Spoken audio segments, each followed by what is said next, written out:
జమిలీ ఎన్నికల అంశం అయితే ఇలా కేంద్ర ప్రభుత్వం అయితే చెప్పిన నేపథ్యం ఉంది. కేంద్ర ప్రభుత్వం కేంద్ర క్యాబినెట్ కూడా ఆమోదం తెలిపిన నేపథ్యంలోనే జమిలీ ఎన్నికలకు వెళ్తున్నటువంటి పరిస్థితి ఉంది. జమిలీ ఎన్నికలకు వెళ్తే ఎలాంటి నష్టం జరుగుతుంది, జమిలీ ఎన్నికలకు వెళ్తే ప్రాంతీయ పార్టీల ప్రభావం ఏ విధంగా ఉండబోతుంది, ప్రాంతీయ పార్టీలు ఒకవేళ జమిలీ ఎన్నికలకు సంబంధించి సహకరిస్తాయా లేదనేటువంటి ప్రధాన అంశము.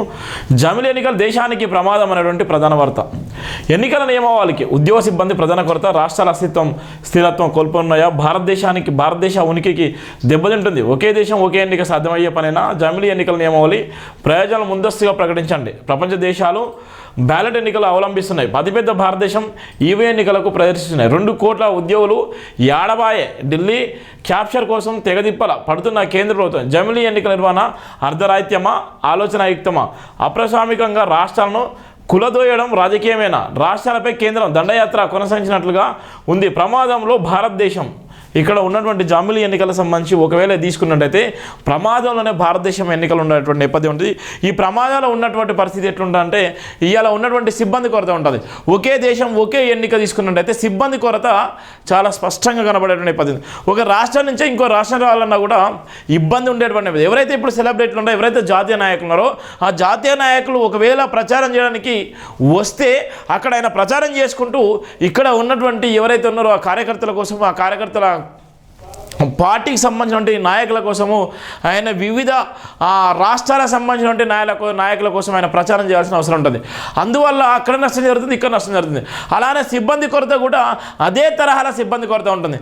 ఎక్కడన్నా ఎన్నికలు జరిగితే ఇలా కేంద్ర బలగాలు వచ్చి ఇవాళ మోహరించేటువంటి పరిస్థితి ఉంటుంది. లా అండ్ ఆర్డర్ ప్రాబ్లమ్ వస్తే ఇవాళ కేంద్ర బలగాలు ఇవాళ ఉన్నటువంటి పోలీస్ సిబ్బందితో వచ్చి ఇవాళ పనిచేసేటువంటి నేపథ్యం. ఇవాళ దేశంలోనే ఇవాళ పోలీస్ కొరత ఉంది, ఇవాళ ఉద్యోగ కొరత ఉంది.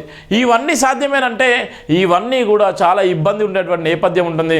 ఇవాళ ఐఏఎస్ల కొరత, ఐపీఎస్ల కొరత, ఉన్నటువంటి సిబ్బంది కొరత, అనేకమైన ఇబ్బందులు ఉండేటువంటి నేపథ్యం ఉంటుంది జమిలీ ఎన్నికలు. అందుకోసమే ఒక రాష్ట్రం జరిగినటువంటి ఎన్నికలకు, ఒక రాష్ట్రాల ఎన్నికలు జరిగితే దానికి కావాల్సినటువంటి మెటీరియల్, దానికి కావాల్సినటువంటి ఎక్విప్మెంట్ సంపాదించడానికి చాలా ఇబ్బంది పడేటువంటి నేపథ్యం ఉంటుంది.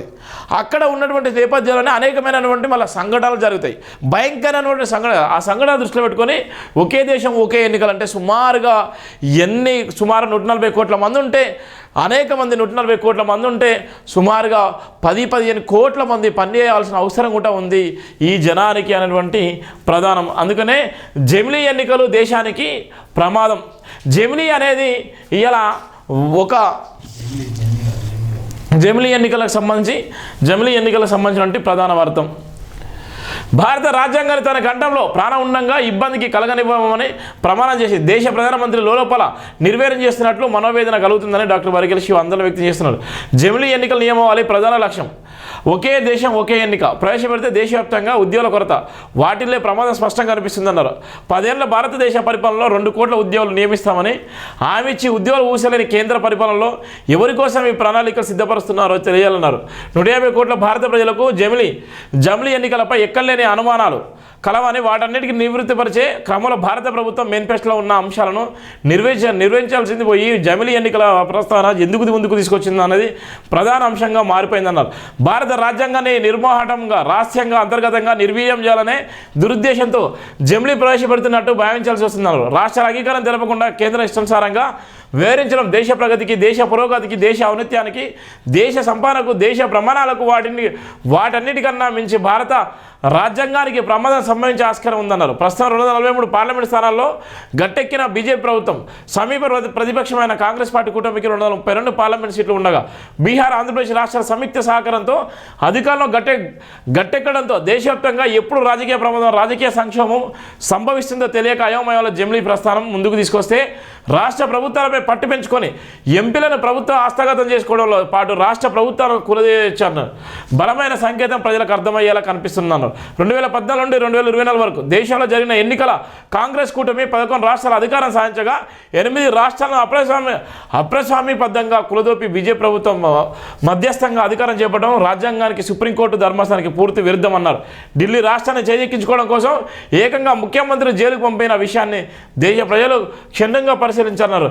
రాష్ట్రాలపై ఐటీ దాడులను ఆసరాలుగా వాడుకుంటూ నాయకుల మనోభావాలను కూడా ఆస్తులను రాజకీయం చేసేటువంటి నేపథ్యం ఉంది. అందుకోసమే జమిలీ కానీ ఈ ఎన్నికలు అందరికీ ప్రమాదకరంగా ఉన్నటువంటి నేపథ్యం ఉంది. జమిలీ ఎన్నికల ప్రమాదము ఇవాళ ఒకే దేశం ఒకే ఎన్నిక అనేటువంటి నినాదము అది ఏదైతే తీసుకొచ్చిందో ఇప్పుడు పార్లమెంట్లో భయంకరమైన పరిస్థితి. పార్లమెంట్లో ఒకవేళ క్యాబినెట్ దానికి బిల్లుకు ఆమోదం తెలిపినప్పటికీ రామ్నాథ్ కోవింద్ మాజీ రాష్ట్రపతి ఆధ్వర్యంలో ఆ కమిటీ అధ్యక్షతన ఇలా క్యాబినెట్ కూడా ముందుకు వచ్చిన నేపథ్యం ఉంది. దానికి ఆమోదం తెలిపిన నేపథ్యంలో రాబోయే పరిస్థితులు ఎంత భయంకరంగా ఉంటాయి, ఒకవేళ వస్తే అవి ఏ విధంగా ఉంటాయి, ఇలా ఉన్నటువంటి సిబ్బంది కొరత కానీ అక్కడ ఉన్నటువంటి ఏ విధంగా ఉంటుందో అది స్పష్టంగా మనకు అర్థమవుతున్నటువంటి పరిస్థితి మనం చూస్తున్నాం.